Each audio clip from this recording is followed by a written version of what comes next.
مزدورۍ ته، محنت ته، خوارۍ ته ډېر زیات اهمیت ورکړی شوی دی. د دې په مقابلې کې تنبلۍ، بیکارۍ، بېروزګارۍ ته ډېر زیات مذمت یې شوی دی، نیکوهش شوی دی. اوس د کوم حدیث مو عرض کړو که پیغمبر یې څه طلب الحلال فریضة علی کل مسلم و مسلمه. ما تاسو دا حدیث اورېدلی دی څه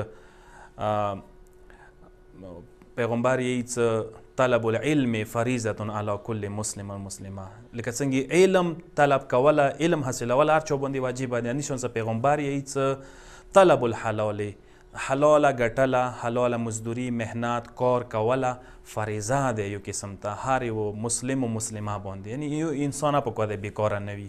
خو نه کې لکه څنګه ښځه بیکاره نه وي همداسې په کار سړی هم جوان هم بیکار نه وي په کار دی. امام کاظم علیه السلام یې څه پروردګار عالم هغه انسان ډېر زیات نفرت کوي چې هغه بیکاره وي او ډېر خوبونه کوي. مطلب او که ته حدیثو ته سترګې وغړئ انتهایی زیات دې باندې روشنایي چولی شوي دی. مولا علی علیه السلام یو شعر کې داسې یی څه لنقل الصخر فی قلل الجبال احب الی. مولا یی څه اندا څه غرو کې زه تیږې اس کې کوم دا باندې ډېر ښه لګېږي، ګران دی درنې. من سنن الرجال یقول الناس لی فی الکسب عار.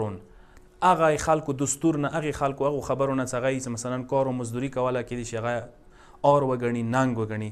خلک داسې خبرې وکړي. ان العار فی ذل السؤال. مولا یی څه ننګ و آر و شرم ده نه دی چې ته کار و مزدوري و محنت کوي.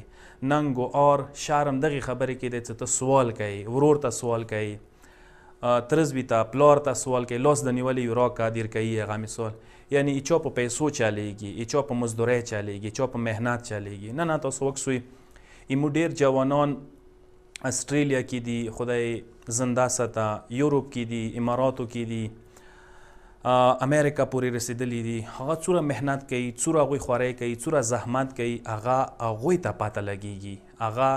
هغه ځای کې چې کوم خلک اوسي هغوی نه پوښتنه کوی شو چې هغوی هر یو کار، هر یوه مزدوري، هر یو شي ته لاس چوي.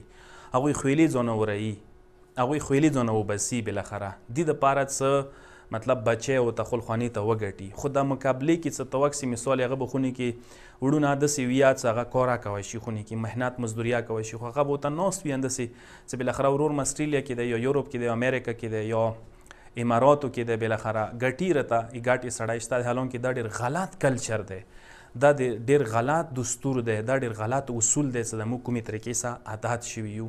څه مولای کائنات یې چې زه دا څه ورور نه وغواړم، ترزوي نه وغواړم، پلار نه وغواړم، دین ورته بهتره دا دی چې غره کې تیږې اس کې کوم هغه مزدوري وکړم ماته ډېره بهتره دی. امام خمیني یو قول دی ډېر بهترین. امام خمیني څه هغه مکتب څنګه، هغه مذهب څنګه